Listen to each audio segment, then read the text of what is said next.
আসসালামু আলাইকুম ওয়া রাহমাতুল্লাহ। ধন্যবাদ সম্মানিত খামারি এবং কৃষক ভাইয়েরা, সবার প্রতি সালাম। আসসালামু আলাইকুম। আশা রাখি সবাই ভালো আছেন, সুস্থ আছেন, সুন্দর আছেন। মুরগির বয়স আজকে 26 দিন। 26তম দিনে মুরগির এই অবস্থা। আসলেই চাইছিলাম ঈদের আগে বিক্রি করার জন্য, কিন্তু বয়স কম হয় এবং ওজনে কম আসার কারণেই, পাশাপাশি বাজার কম, যার কারণে বিক্রি করা হয়নি। হয়তো বা মুরগি ঈদের কয়েকদিন পর বিক্রি করতে হবে, যার কারণে এখনও খাদ্য প্রায় 6টার মতো বাকি আছে খাওয়া। এরকম ওজনও কম আসছে। 26 দিনের মুরগির ওজন কম হয়, যার কারণে আজকে বিক্রি করা হয়নি। হয়তো ঈদের 3 থেকে 4 দিন পর বিক্রি করা হবে। মোটামুটি মুরগি ভালো আছে আশা করা যায়, কিন্তু ফিড কম খাওয়া এবং বয়স কম হওয়ার কারণে ওজন কম আসছে আর কি।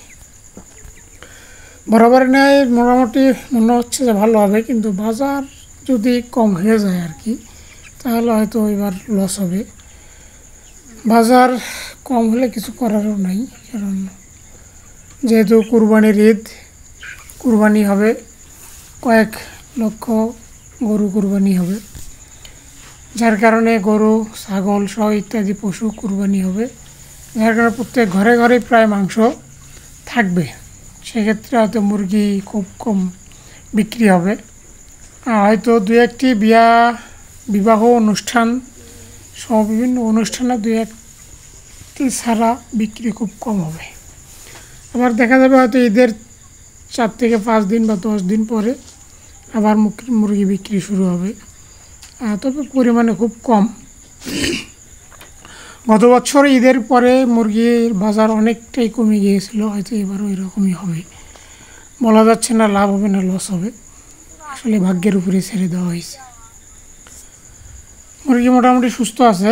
ওষুধ এখন মূলত তেমন বেশি খাওয়ানো হচ্ছে না, তবে যেহেতু মুরগি বড় হচ্ছে, এক্ষেত্রে মুরগির হাড়ের যে সমস্যা হতে পারে এবং মূত্রথলির সমস্যা হতে পারে, পায়খানার সমস্যা হতে পারে। তবে মূলত হিট স্ট্রোক হার্ট অ্যাটাক যেটা হয় আর কি,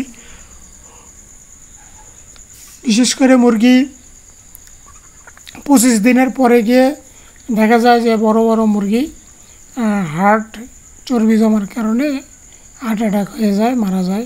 হার্ট ব্লক হয়ে যায়, উপর দিকে লাফ দিয়ে মারা যায়। মূলত এই হার্ট অ্যাটাকের জন্যই ওষুধ একটা দিচ্ছি, সেটি হচ্ছে রিস্ট্রোলিভ। এর আগে আপনারা রিস্ট্রোলিভের একটা ভিডিও দেখেছিলেন, ওখানে বিস্তারিত আলোচনা করা ছিল আর কি, ভিডিওটি দেখে নেবেন। তাহলে মূলত হার্টের যে সমস্যা, এই সমস্যা থেকে মুরগি রক্ষা পাবে আর কি, বেঁচে যাবে। আজকে 26তম দিনের রাতের অবস্থা আপনারা দেখতে পাচ্ছেন সম্মানিত খামারি ভাইয়েরা এবং দর্শক ভাইয়েরা। তবে আজকে অনেকে মুরগি বিক্রি করছে। কয়েকজনকে জিজ্ঞেস করছিলাম কত করে, কেউ বলতেছে 45 টাকা, 45 থেকে 50 এর মধ্যে বিক্রি করছে। হয়তো যাদের মুরগির গ্রোথ ভালো ছিল তাদের হয়তো কিছুটা হয়তো লাভ হলেও হইতে পারে, সামান্য পরিমাণের আর কি, যে আনুপাতিক হারে হওয়ার কথা সেভাবে হয়নি। তবে 50-55 নিচে যারা মুরগি বিক্রি করছে তাদের লস হয়েছে, আবার যাদের গ্রোথ কম আসছে তাদেরও লস হয়েছে। বয়স এবং মুরগির গ্রোথ যদি বেশি হয়, 50 টাকা বেচলেও হয়তো সামান্য কিছু লাভ হবে, যদি মুরগি নষ্ট না হয়, কেটে না যায়, মুরগির রোগ কম হয়। সম্মানিত খামারি ভাইয়েরা, এখনও যাদের মুরগি আছে তারা মুরগির যত্ন করেন, কারণ আপনার লাভ লস এটা ভাগ্যের উপরে নির্ভর করে। লাভও হতে পারে, লসও হতে পারে, ব্যবসা লাভ লস নিয়েই ব্যবসা। সম্মানিত খামারি ভাইয়েরা, সবাইকে সালাম জানিয়ে আজকের মতো এখানে বিদায় নিচ্ছি। আসসালামু আলাইকুম।